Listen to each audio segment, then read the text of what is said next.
என்னை அழைத்தாய் என்று நினைக்கின்றேன். நேற்று உன்னுடைய குரல் என் செவியில் கேட்டது. எதற்காக அழைத்தாய்? ஏன் உன் மனம் கலக்கமாக இருக்கின்றது? இது ஒன்றும் உன் வாழ்வின் முடிவு அல்லவே. இது வாழ்வின் ஒரு அங்கம் மட்டும்தானே.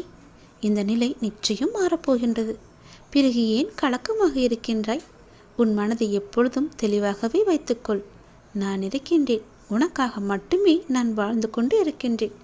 அப்படி இருக்கையில் ஏன் கலக்கமாக வைத்துக்கொண்டு உன்னை நீயே வீணடித்து கொண்டிருக்கின்றாய்? கலங்காதே. நீ என்னை அழைத்தது எப்படியோ என் காதில் வந்து விழுந்து விட்டது. எல்லா நேரமும் என்னையே நினைத்து கொண்டிருக்கிறாய். அப்படி இருக்கும்போது உன்னை நான் கவனித்து கொள்ள மாட்டேன் என்று நினைத்து விட்டாயா? பயப்படாதே, நான் இருக்கின்றேன். நீ எது நினைத்தாலும் எது செய்தாலுமே எனக்கு நிச்சயம் தெரியும். அவ்வப்போது யாரோ ஒருவர் உன்னுடைய எதிர்காலம் பற்றி பயமுறுத்தி கொண்டே இருக்கின்றனர். அப்படி நடந்து கொண்டு